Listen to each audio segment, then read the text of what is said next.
할렐루야. 새해 복 많이 받으세요.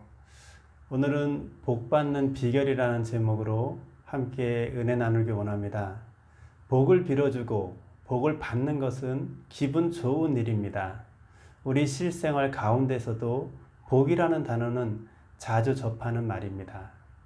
복이 얼마나 좋은지 지금은 많이 없어졌지만 베개나 이불, 장롱에 복 받기를 기원하며 글을 써 놓았습니다.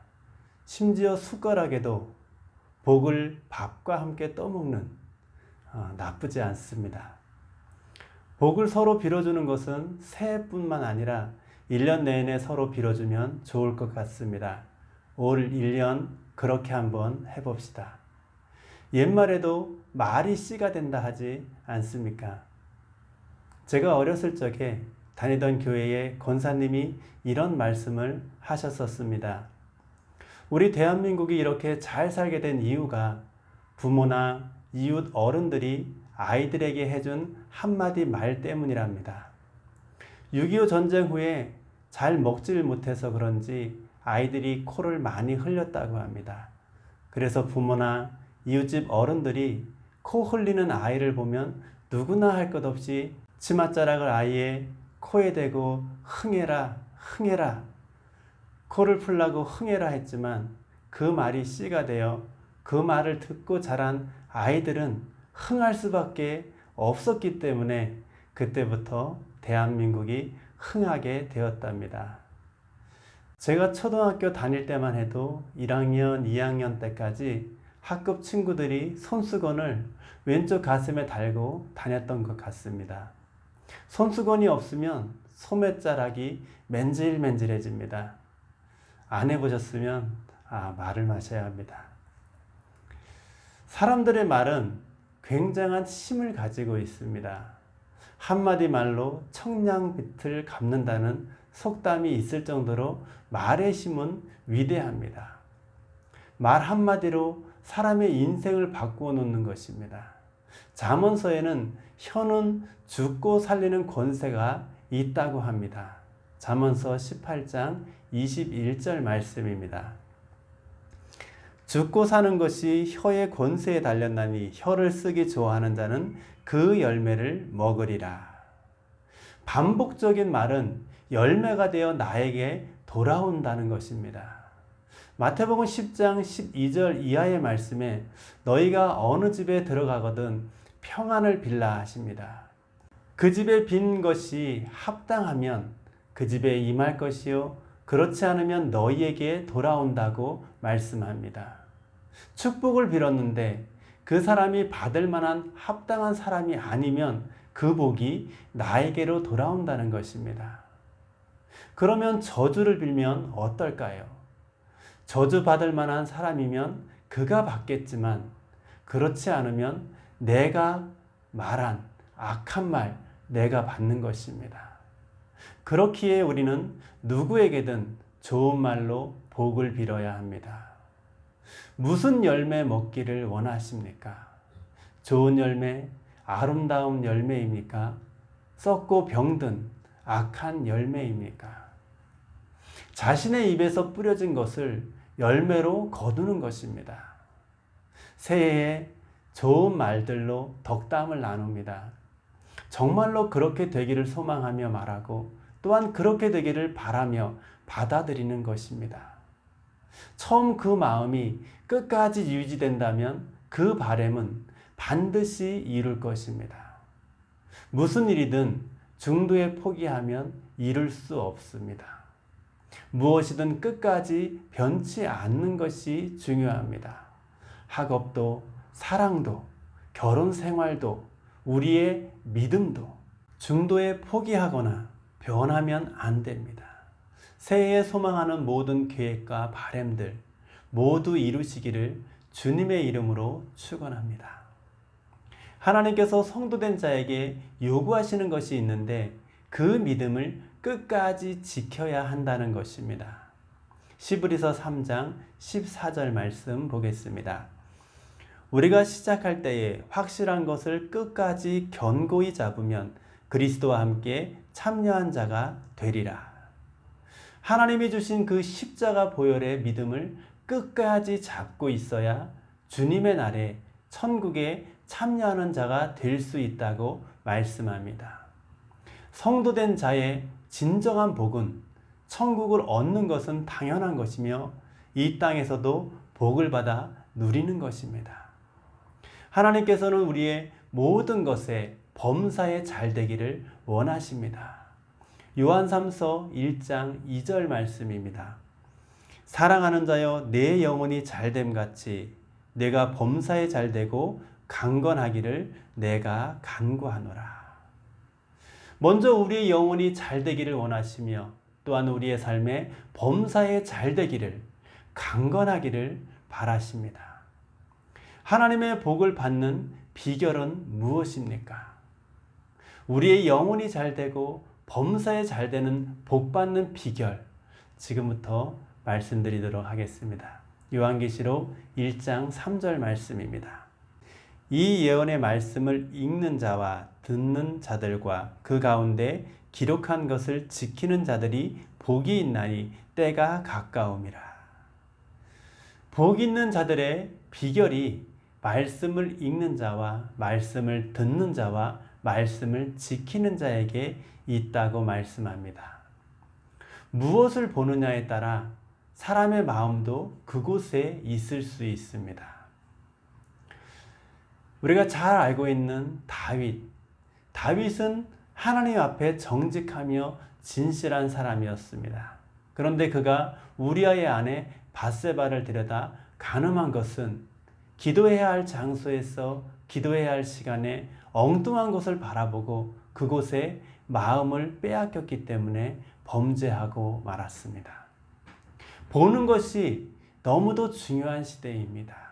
우리의 의도함 없이 세상의 것들이 우리의 눈에 마구마구 들어옵니다. 잘 분별해서 보셔야 합니다.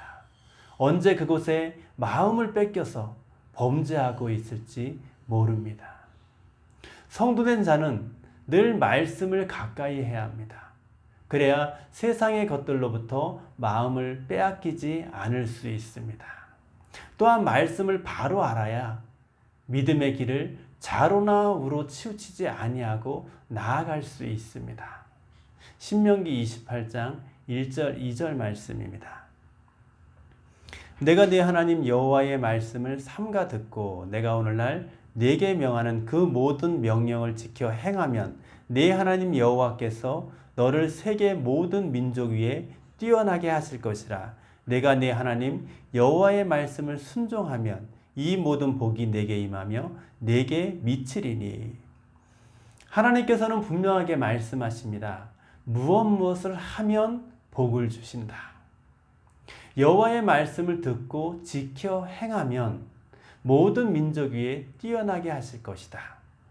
여호와의 말씀을 순종하면 이 모든 복이 내게 임할 것이다. 이 모든 복은 무엇입니까?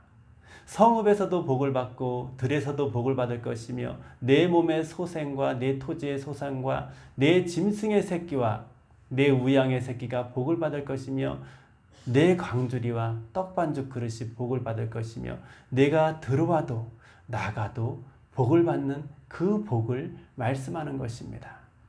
이러한 복이 세상 천지에 어디 있겠습니까? 성도라면 이 복 받아야 하지 않겠습니까? 이 좋은 복 받아 누리시기를 바랍니다. 신명기 28장 13절 14절 말씀 보겠습니다. 오직 너는 내가 오늘날 네게 명하는 네 하나님 여호와의 명령을 듣고 지켜 행하며 내가 오늘날 너에게 명하는 그 말씀을 떠나 좌로나 우로나 치우치지 아니하고 다른 신을 따라 섬기지 아니하면 이와 같으리라. 이 말씀에 무슨 설명이 더 필요하겠습니까? 하나님께서 명하시는 말씀들을 듣고 지켜 행하며 그 말씀을 떠나 좌로나 우로 치우치지 아니하면 이러한 복을 누릴 수 있다 말씀하시는 것입니다. 순종하는 믿음은 행동하는 것이 중요합니다. 신명기 12장 28절 말씀입니다. 내가 네게 명하는 이 모든 말을 너는 듣고 지키라. 네 하나님 여호와의 목전에 선과 의를 행하면 너와 내 후손에게 영영이 복이 있으리라. 하나님의 명하시는 모든 말씀을 지켜 행하면, 하나님 앞에 선과 의를 행하면 너뿐 아니라 네 자손에게까지 복을 내리신다고 약속하시는 것입니다. 하나님은 우리의 믿음을 행동으로 보여주길 원하시는 것입니다. 입으로만 주여 주여 하는 것이 아니라 행함으로 내 믿음을 나타내 보여달라는 것입니다. 야고보는 행함이 없는 믿음은 죽은 것이라 말씀합니다. 야고보 2장 26절입니다. 영혼 없는 몸이 죽은 것 같이 행함이 없는 믿음은 죽은 것이니라.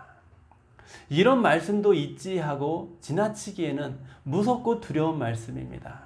믿음으로 시작했지만 행함이 없으면 그 믿음은 죽은 믿음이라는 것입니다. 이 죽은 믿음을 가지고 있으면 저 천국을 소유할 수 없을 뿐 아니라 이 땅에서도 복은 고사하고 아픔과 고통만 있을 뿐입니다. 우리의 믿음이 죽은 믿음은 아닌지 날마다 자신의 믿음을 확증해 보아야 할 것입니다. 나 자신이 가는 길이 생명의 길인지 사망의 길인지도 모르고 가다가 와 보니까 사망이면 그때는 어떻게 할 겁니까? 그냥저냥 왔는데 생명의 길이었으면 할렐루야 할 텐데 사망의 길이면 누가 책임져 줍니까? 잘 몰라서 잘못 알아서 그때는 소용이 없습니다. 고스란히 자신이 받는 것입니다. 지금 이 땅에 살 때에 생명의 길을 가야 합니다. 신명기 30장 19절 말씀입니다. 내가 생명과 사망과 복과 저주를 네 앞에 두었은즉 너와 네 자손이 살기 위하여 생명을 택하고. 선택은 우리의 몫이라는 것입니다. 생명과 복, 사망과 저주의 두 길에서 오늘날 그의 음성을 듣거든 택하라는 것입니다. 성도된 너희는 하나님 앞에 믿음을 확실하게 보이라는 것입니다. 어정쩡하게 한쪽 다리만 걸치고 있는 믿음 안 된다는 것입니다. 라오디게아 교회의 성도들에게 주님은 말씀하십니다. 내가 네 행위를 아노니 내가 차지도 아니하고 더웁지도 아니하니 내 입에서 너를 토하여 내치리라. 하나님 앞에 중간은 없습니다. 신년 말씀이라 축복의 말씀만 드리려고 했는데 말씀이 이렇게 되었습니다. 죄송합니다.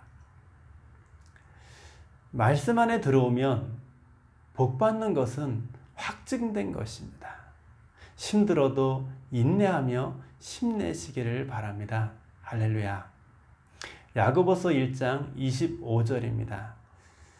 자유하게 하는 온전한 율법을 들여다보고 있는 자는 듣고 잊어버리는 자가 아니요 실행하는 자니 이 사람이 그 행하는 일에 복을 받으리라. 말씀을 보고 깨달았으면 잊지 말고 행하라 하십니다.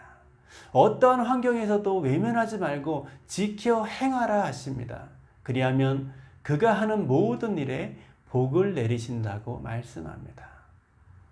하나님의 말씀에 순종해 볼 만하지 않습니까?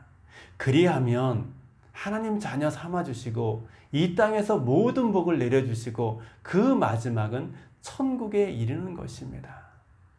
하나님의 복 받는 비결은 하나님의 명하신 말씀의 순종함인데 우리의 삶에 실질적으로 나타나는 표현이 우리의 보는 것과 행동하는 것 그리고 그 사람의 말로 나타납니다.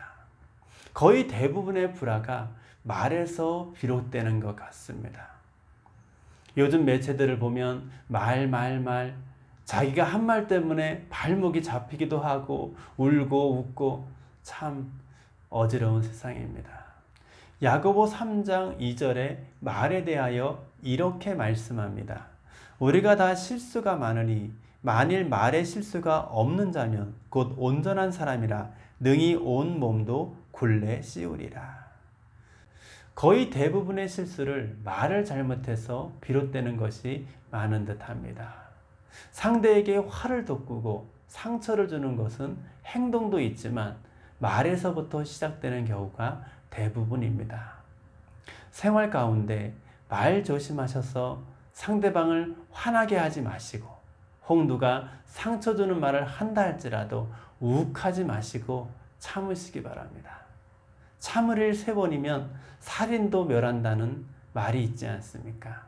그게 복입니다.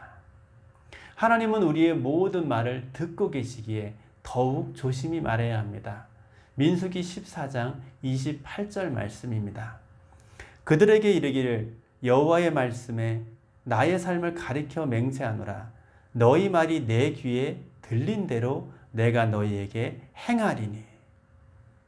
우리의 기도에 귀 기울이시고 모든 기도에 응답하시지만 우리의 생활 가운데 들려지는 모든 말들도 하나님이 들으시고 응답하신다 말씀하는 것입니다. 성경에서 성도가 하지 말아야 할 말들이 있습니다. 하나님 앞에 원망의 말과 강팍한 말입니다. 고린도전서 10장과 유다서 1장입니다. 저희 중에 어떤 이들이 원망하다가 멸망시키는 자에게 멸망하였나니 너희는 저희와 같이 원망하지 말라.